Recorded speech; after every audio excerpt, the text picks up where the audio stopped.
सबसे ज्यादा चर्चा वाली खबर से, यानी गैस की सप्लाई और किल्लत के आरोप की। बिहार में स्थिति क्या है, सबसे पहले आप इस रिपोर्ट में देखें, उसके बाद खबर तो समझिए। वेस्ट एशिया में जारी महायुद्ध का असर गैस संकट के तौर पर भी देखा जा रहा है। राजधानी पटना की यदि बात करें तो फुलवारी शरीफ इलाके में गैस सिलेंडर की आपूर्ति में हो रही देरी को लेकर स्थानीय लोगों का गुस्सा फूट पड़ा। लोगों ने पटना एम्स रोड को जाम कर दिया और सड़क पर गैस सिलेंडर के साथ प्रदर्शन करते दिखे। पटना के कई गर्ल्स हॉस्टल में गैस की किल्लत के चलते लड़कियों को नाश्ता नहीं मिल पा रहा। खाने की कमी के चलते चना और गुड़ नाश्ते में दिया जा रहा है, जिससे हॉस्टल में रहने वाली लड़कियां बेहद परेशान हैं। वहीं मधेपुरा में एलपीजी गैस सिलेंडर की कमी को लेकर फैल रही अफवाहों के बीच जिला पदाधिकारी अभिषेक रंजन ने लोगों से अफवाहों पर ध्यान नहीं देने की अपील की है।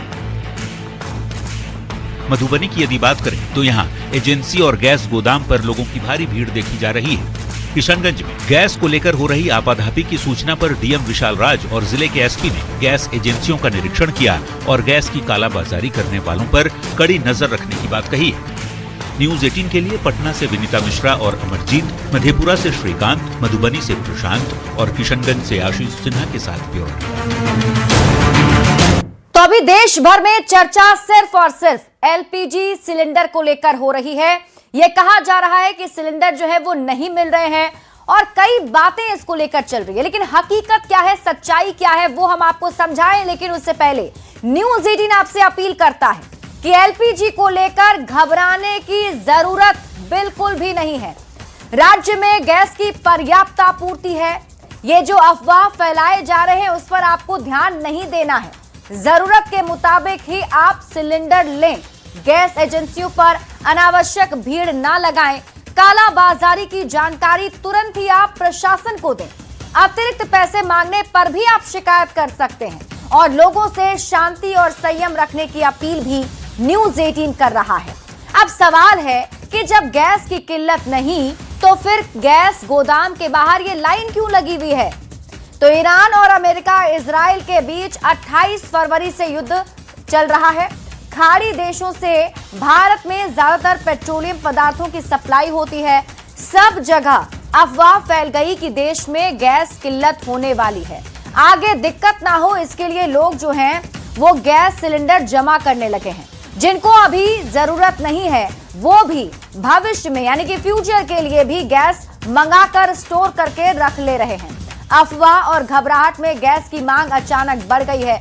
जहां हर रोज 200 सिलेंडर की सप्लाई थी वहां 1000 की मांग हो रही है। अब मांग बढ़ने की वजह से एजेंसियों को सप्लाई करने में भी परेशानी है। लोग खुद ही गैस के लिए गैस गोदाम के बाहर पहुंच जा रहे हैं। अब समझते हैं कि सरकार ने क्या क्या कदम अब तक उठाए हैं। तो सरकार ने ECA लागू किया, यानी आवश्यक वस्तु अधिनियम 1955 लागू किया गया है। गैस बुकिंग के नियमों में भी सरकार ने बदलाव कर दिया है। पहले आप 21 दिन के भीतर गैस बुक करते थे, दूसरा सिलेंडर बुक हो जाता था, लेकिन अब 25 दिन के बाद ही दूसरा सिलेंडर बुक होगा। यानी सरकार ने गैस बुकिंग के नियमों में बदलाव करते हुए पहले 21 दिन पर दूसरा गैस सिलेंडर बुक हो जाता था, लेकिन अब आपको 25 दिन ही दूसरा गैस सिलेंडर बुक करना होगा। अब आपके दिमाग में यह भी सवाल उठ रहा होगा कि गैस बुकिंग के नियमों में यह बदलाव आखिर क्यों किया गया है। तो आपको बता दें कि यह फैसला जमाखोरी रोकने और सप्लाई को सुनिश्चित करने के लिए किया गया है, क्योंकि जो लोग हैं वो पैनिक हो गए हैं, परेशान हो गए हैं और पहले से ही सिलेंडर को जमा करके रखना चाहते हैं और यही वजह है कि ऐसी लाइनें आपको दिख रही हैं। बढ़ते हैं आगे और बात अगली खबर की। तेल और गैस को लेकर चल रही सड़क ही नहीं, संसद में भी जोरदार चर्चा है। केंद्रीय पेट्रोलियम मंत्री हरदीप सिंह पुरी ने गुरुवार को संसद में बताया कि देश में तेल और गैस की पर्याप्त उपलब्धता है। मंत्री ने कहा कि अफवाहों के कारण लोगों में घबराहट बढ़ी है, जिससे गैस की मांग अचानक बढ़ गई है। उन्होंने गुरुवार से ही कॉमर्शियल एलपीजी सिलेंडर की आपूर्ति फिर शुरू हो जाने की बात भी बताई। ये रिपोर्ट देखिए, फिर खबर तो समझिए।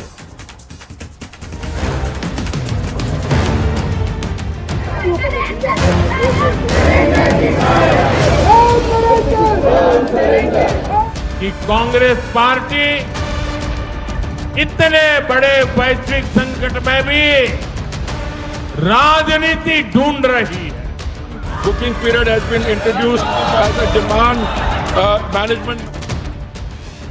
तेल और गैस के मुद्दे पर सियासी आर पार शुरू हो चुका है। आज एक बार फिर संसद में इसी मुद्दे पर तकरार देखने को मिली।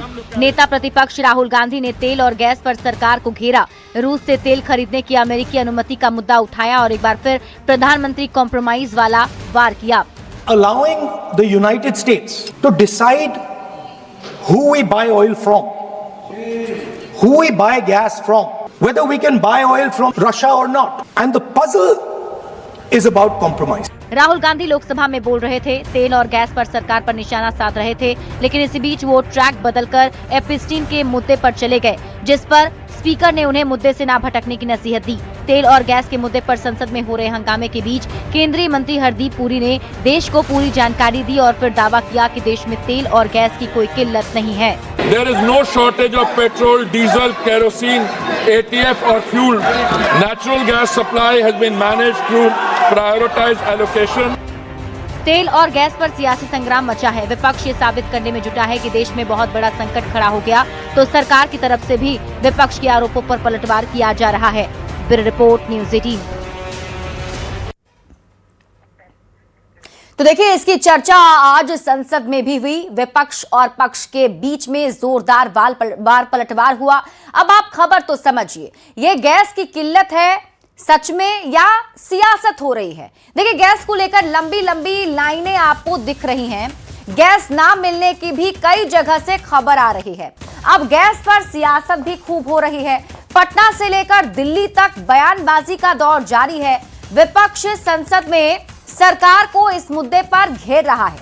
आरोप पर पेट्रोलियम मंत्री ने देश को पूरी जानकारी दे दी और बता दिया कि फिलहाल क्या स्थिति है। अब आप इस खबर को समझिए। गैस को लेकर हरदीप सिंह पुरी ने स्थिति साफ की है। आप भी समझिए, देश में तेल और गैस की पर्याप्त उपलब्धता है, ये मंत्री की तरफ से कहा गया है। अफवाहों के कारण लोगों में घबराहट ज्यादा बढ़ गई है, उन्होंने ये भी कहा। उनकी तरफ से कहा गया कि अफवाह और घबराहट में ही गैस की मांग अचानक बढ़ गई है और कमर्शियल एलपीजी सिलेंडर की आपूर्ति भी फिर से शुरू हो गई है। तो यानी कि दिक्कत वाली बात ऐसी है नहीं और सरकार ने आज इस पर अपना स्पष्ट रुख जो है रखा है और देश को पूरी बातें बताई है। बढ़ते आगे और अब बात कर लेते हैं छपरा में 2 लोगों की संदिग्ध मौत के बाद एक बार फिर से शराबबंदी पर सवाल खड़े हो गए हैं। परिजनों का दावा है कि शादी समारोह में जहरीली शराब पीने से मौत हुई है। हालांकि प्रशासन ने एक ही मौत की पुष्टि की। सवाल है कि मौत बेचने वाले शराब के धंधेबाज पुलिस की पकड़ में क्यों नहीं आते हैं? ये रिपोर्ट देखिए, फिर खबर तो समझिए।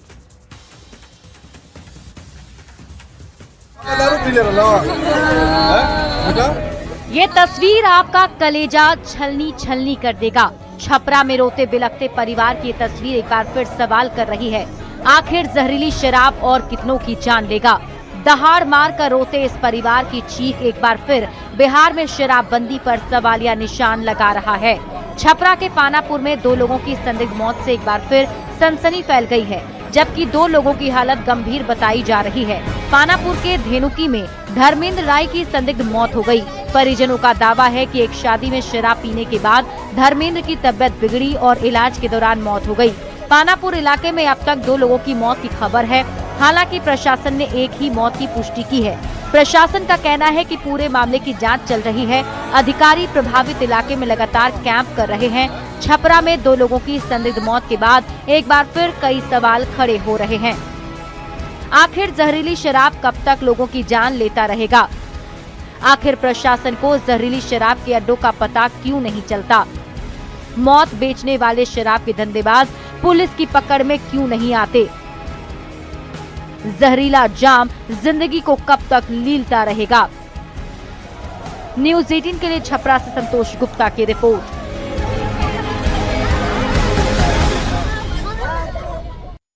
में 2 लोगों की संदिग्ध मौत के बाद कई सवाल खड़े हो रहे हैं। इन सवालों के जरिए खबर को समझेंगे, लेकिन उसके पहले कुछ जरूरी जानकारी जान लीजिए। 2016 में बिहार में शराबबंदी लागू की गई। शराबबंदी को लेकर हर कोशिश की गई। लोगों में जागरूकता फैलाने के लिए जागरूकता अभियान चलाया गया। चौकीदार से लेकर थाना अध्यक्ष तक की जिम्मेदारी तय की गई। जिस पंचायत में शराब मिलेगी वहां का चौकीदार जिम्मेदार होगा, जिस थाने में शराब मिलेगी वहां का थाना अध्यक्ष जिम्मेदार होगा। यह सब कुछ सरकार की तरफ से कानून के दायरे में लाया गया। अब आप सवालों से खबर को समझिए। अगर गांव में शराब बन रही थी तो चौकीदार को खबर क्यों नहीं मिली? अगर चौकीदार को शराब की खबर थी तो चौकीदार ने इसकी सूचना क्यों नहीं दी? अगर थाना क्षेत्र में बन रही थी शराब तो थानेदार को इसकी जानकारी क्यों नहीं थी? सवाल यह भी है कि अब तक शराब को लेकर थानेदार ने क्या किया? शराब के धंधेबाजों पर क्या कार्रवाई हुई? ऐसी संदिग्ध मौतों की वजह से शराबबंदी पर सवाल उठता रहा है और कई बार विरोधी तो विरोधी, सहयोगी भी समीक्षा की मांग करने लगते हैं। लेकिन आप शराबबंदी की पूरी कहानी समझिए। 9 जुलाई 2015 को महिलाओं ने नीतीश कुमार से शराबबंदी की मांग की। 5 अप्रैल 2016 को नीतीश कुमार ने पूरे राज्य में शराबबंदी लागू कर दी। शराबबंदी को लेकर सरकार की क्या क्या पहल रही है वो भी आपको बताते हैं। सरकार ने लोगों को जागरूक करने के लिए कई जागरूकता कार्यक्रम कराए, लोगों को इसके दुष्परिणाम बताए कि अगर आप इसका सेवन करते हैं तो क्या क्या आपको नुकसान हो सकता है। सीएम नीतीश ने लोगों को गोलबंद करने की भी कोशिश की। शराबबंदी को लेकर मुख्यमंत्री नीतीश कुमार की पहल को अब आप समझिए। 21 जनवरी 2017 को सबसे बड़ी मानव श्रृंखला बनाई गई, करीब 11,000 किलोमीटर से अधिक लंबी, और करीब इसमें करोड़ों से भी ज्यादा लोग जो हैं शामिल हुए, जिन्होंने इस शराबबंदी के खिलाफ हाथ जोड़कर एकता दिखाई। शराबबंदी का असर क्या हुआ ये आप समझिए। तो शराबबंदी होने से सब्जी, फल, दूध इनकी बिक्री बढ़ गई है। शराबबंदी का असर लोगों के जीवन में कैसे हो रहा है अब आप इसे समझिए। तो लोगों के जीवन में सुधार आ रहा है, शिक्षा, खान पान, रहन सहन लोगों का बदला है और अब काफी ज्यादा अच्छा हो गया है। शराबबंदी का असर महिलाओं के विरुद्ध यौन हिंसा में कमी आई है, भावनात्मक हिंसा में कमी हुई है और जो घरेलू हिंसा है उसमें कमी आई है। अगर आप इसे आंकड़ों के जरिए समझें तो महिलाओं के विरुद्ध यौन हिंसा में कमी 3.6%, भावनात्मक हिंसा में कमी 4.6%, घरेलू हिंसा में 37% की कमी आई है। और अगर राष्ट्रीय स्तर पर इस तरह के मामलों में देखें तो राष्ट्रीय स्तर पर इस तरह के मामलों में 12% की वृद्धि हुई है। शराबबंदी का असर महिलाओं के खिलाफ अपराध में काफी ज्यादा कमी जो है देखी गई है। 45% अपराध कम हुए हैं। राष्ट्रीय स्तर पर महिलाओं के खिलाफ अपराध दर में 3% की वृद्धि हुई है। आप इसी से कंपैरिजन कर लीजिए कि शराबबंदी कितना फायदेमंद बिहार के लोगों के लिए रहा है। अब शराबबंदी के बाद कितने लोगों ने शराब छोड़ी इसका आंकड़ा आपको बता देते हैं। लगभग 1,82,00,000 लोगों ने शराब छोड़ दी, शराब पीनी छोड़ दी है। 2023 में वे सर्वे का ये आंकड़ा बताता है कि 1,82,00,000 लोगों ने शराब छोड़ दी है। यानी शराब तो सही है, लेकिन शराबबंदी में जो शराब बिक रही है वो सवाल खड़े करने के लिए काफी है। बढ़ते हैं आगे और अब बात अगली खबर की। नेता प्रतिपक्ष तेजस्वी यादव ने सोशल मीडिया पोस्ट कर कुछ आंकड़ों के जरिए बिहार सरकार पर निशाना साधा है। तेजस्वी यादव के वार पर बीजेपी प्रवक्ता नीरज कुमार और जेडीयू के कार्यकारी राष्ट्रीय अध्यक्ष ने आंकड़ों के जरिए ही पलटवार किया है। ये रिपोर्ट देखिए फिर खबर तो समझिए।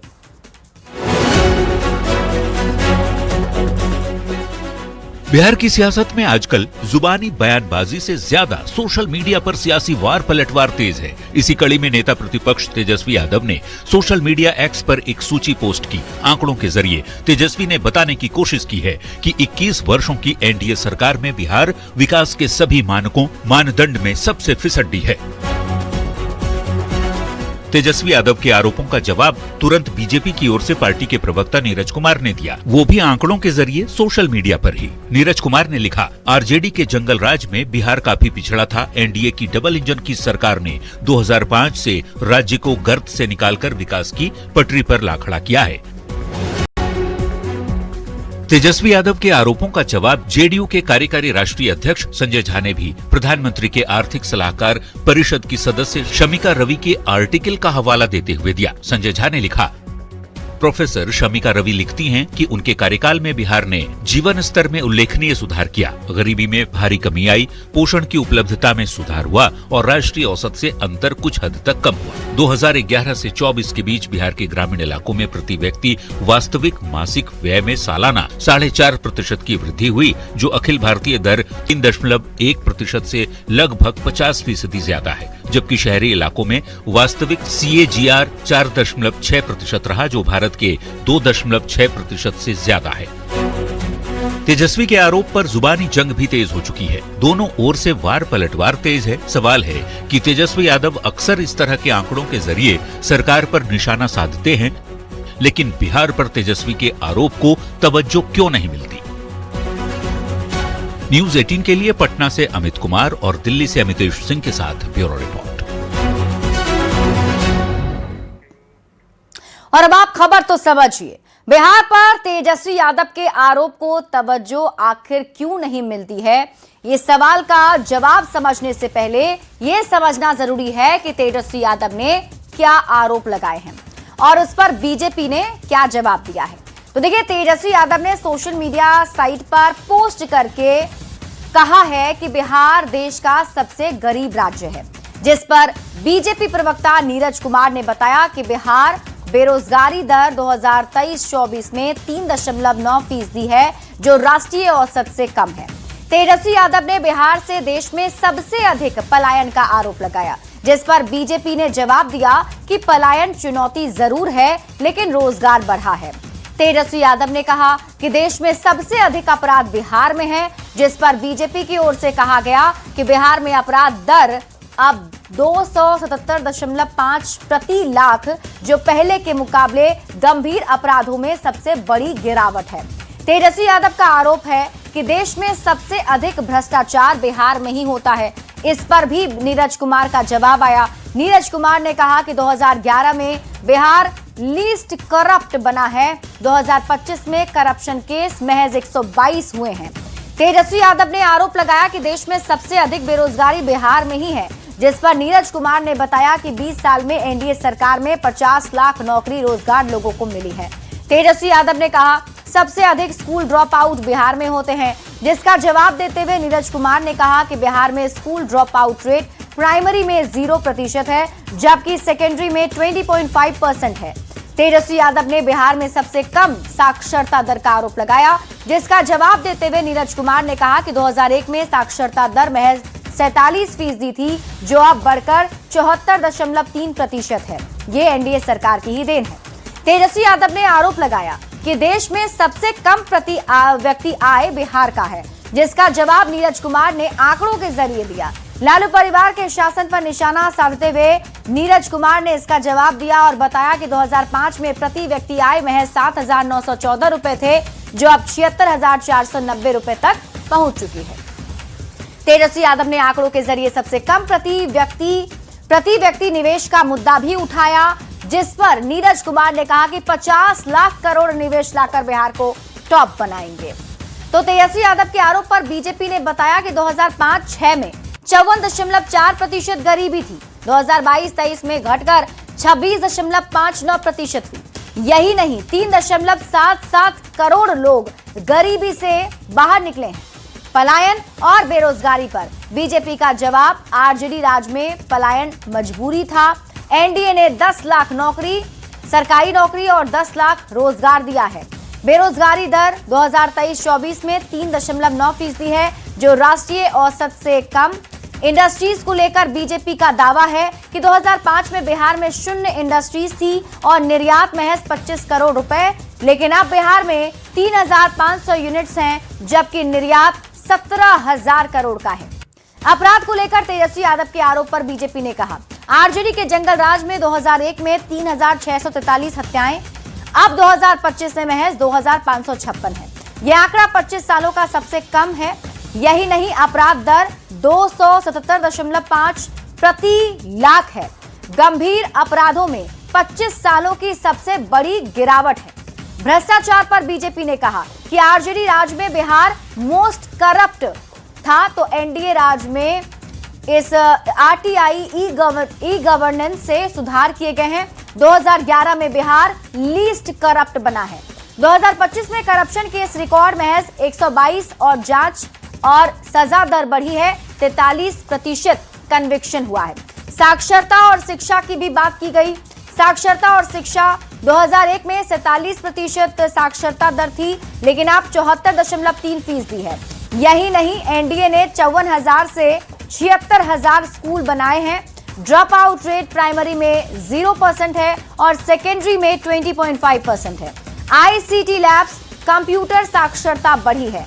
बीजेपी ने प्रति व्यक्ति आय के आरोप का भी जवाब दिया है। बीजेपी ने बताया कि 2005 में प्रति व्यक्ति आय 7,914 रुपए थी, लेकिन अब वो बढ़कर 76,490 रुपए है, यानी कि 10 गुना वृद्धि हुई है।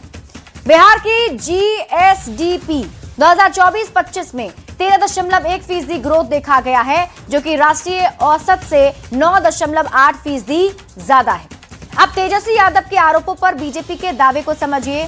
बिजली खपत जो है 373 केवी प्रति व्यक्ति है, यानी कि 2005 से 10 गुना ज्यादा बढ़ी है।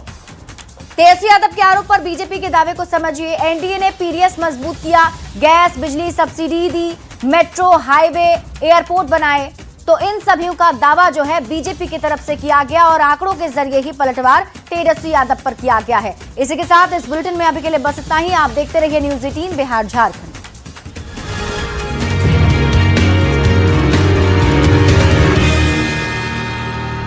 नेता प्रतिपक्ष तेजस्वी यादव ने सोशल मीडिया पोस्ट कर कुछ आंकड़ों के जरिए बिहार सरकार पर निशाना साधा है।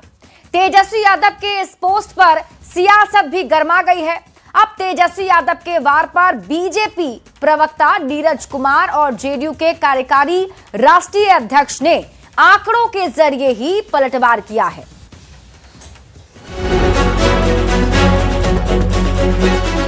बिहार की सियासत में आजकल जुबानी बयानबाजी से ज्यादा सोशल मीडिया पर सियासी वार पलटवार तेज है। इसी कड़ी में नेता प्रतिपक्ष तेजस्वी यादव ने सोशल मीडिया एक्स पर एक सूची पोस्ट की। आंकड़ों के जरिए तेजस्वी ने बताने की कोशिश की है कि 21 वर्षों की एनडीए सरकार में बिहार विकास के सभी मानदंड में सबसे फिसड्डी है।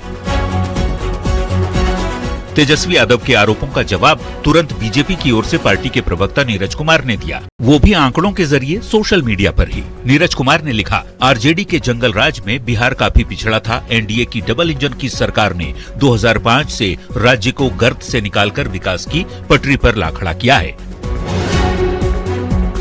आइए अब ग्राफिक्स के जरिए समझते हैं कि तेजस्वी यादव ने क्या आरोप लगाए थे और नीरज कुमार ने क्या जवाब दिया।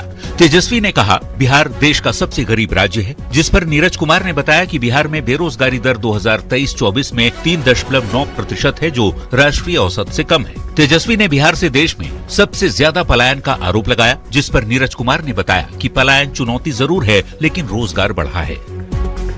तेजस्वी ने कहा, देश में सबसे ज्यादा अपराध बिहार में है, जिस पर नीरज कुमार ने कहा, बिहार में अपराध दर अब 277.5 प्रति लाख है, जो पहले के मुकाबले गंभीर अपराधों में सबसे बड़ी गिरावट है। तेजस्वी का आरोप है, देश में सबसे ज्यादा भ्रष्टाचार बिहार में है। इस पर नीरज का जवाब है, 2011 में बिहार लीस्ट करप्ट बना, 2025 में करप्शन केस महज 122 रहा। तेजस्वी का आरोप है, देश में सबसे ज्यादा बेरोजगारी बिहार में है, जिस पर नीरज कुमार ने बताया कि 20 साल में एनडीए सरकार में 50 लाख नौकरी रोजगार लोगों को मिली। तेजस्वी ने कहा, सबसे ज्यादा स्कूल ड्रॉप आउट बिहार में है, जिसका जवाब देते हुए नीरज कुमार ने कहा कि बिहार में school drop out rate primary में 0% है, जबकि सेकेंडरी में 20.5। तेजस्वी ने बिहार में सबसे कम साक्षरता दर का आरोप लगाया, जिसके जवाब में नीरज कुमार ने 2001 में साक्षरता दर महज 47% के होने और अब बढ़कर 74.3% का दावा किया। ये एनडीए सरकार की ही देन बताई गई। तेजस्वी ने आरोप लगाया कि देश में सबसे कम प्रति व्यक्ति आय बिहार में है, जिसका जवाब नीरज कुमार ने आंकड़ों के जरिए लालू फैमिली के शासन पर निशाना साधते हुए दिया। नीरज ने बताया, 2005 में प्रति व्यक्ति आय महज 7,914 रुपये थी, जो अब 76,490 रुपये तक पहुंच चुकी है। तेजस्वी ने आंकड़ों के जरिए सबसे कम प्रति व्यक्ति निवेश का मुद्दा भी उठाया, जिस पर नीरज कुमार ने कहा, 50 लाख करोड़ निवेश लाकर बिहार को टॉप बनाएंगे। तेजस्वी यादव के आरोपों का जवाब जेडीयू के कार्यकारी राष्ट्रीय अध्यक्ष संजय झा ने भी प्रधानमंत्री के आर्थिक सलाहकार परिषद की सदस्य शमिका रवि के आर्टिकल का हवाला देते हुए दिया। संजय झा ने लिखा, प्रोफेसर शमिका रवि लिखती हैं कि उनके कार्यकाल में बिहार ने जीवन स्तर में उल्लेखनीय सुधार किया, गरीबी में भारी कमी आई, पोषण की उपलब्धता में सुधार हुआ और राष्ट्रीय औसत से अंतर कुछ हद तक कम हुआ। 2011 से 24 के बीच बिहार के ग्रामीण इलाकों में प्रति व्यक्ति वास्तविक मासिक व्यय में सालाना 4.5% की वृद्धि हुई, जो अखिल भारतीय दर 3.1% से लगभग 50% ज्यादा है, जबकि शहरी इलाकों में वास्तविक CAGR 4.6% रहा, जो भारत के 2.6% से ज्यादा है। तेजस्वी के आरोप पर जुबानी जंग भी तेज हो चुकी है। दोनों ओर से वार पलटवार तेज है। सवाल है कि तेजस्वी यादव अक्सर इस तरह के आंकड़ों के जरिए सरकार पर निशाना साधते हैं, लेकिन बिहार पर तेजस्वी के आरोप को तवज्जो क्यों नहीं मिलती? न्यूज़ 18 के लिए पटना से अमित कुमार और दिल्ली से अमितेश सिंह के साथ ब्यूरो रिपोर्ट। और अब बात करते हैं सिमतीश कुमार की समृद्धि यात्रा की। समृद्धि यात्रा के दौरान सिमतीश कुमार ने पूर्णिया और कटिहार में करोड़ों की योजनाओं की सौगात दी और दोनों ही जगहों पर मुख्यमंत्री ने अपनी सरकार के काम को गिनाया और विपक्ष पर जमकर हमला बोला है। आपको या आपके दिल की बात मुख्यमंत्री जी समझ रहे हैं। ये तस्वीर कटिहार की है। समृद्धि यात्रा के क्रम में मुख्यमंत्री नीतीश कुमार जैसे ही मंच पर पहुंचे, नीचे खड़े लोग नीतीश कुमार से राज्यसभा न जाने की अपील करते हुए नारेबाजी करने लगे। यात्रा में आए हैं, साथियों आपको याद होगा, कुछ ऐसी ही तस्वीर समृद्धि यात्रा के दौरान पूर्णिया से भी आई, जब महिलाओं के लिए किए गए मुख्यमंत्री के काम गिनाते हुए खाद्य एवं उपभोक्ता संरक्षण मंत्री लेसी सिंह रोने लगी। माननीय मुख्यमंत्री जी कृष्ण के रूप में हमारे परिवार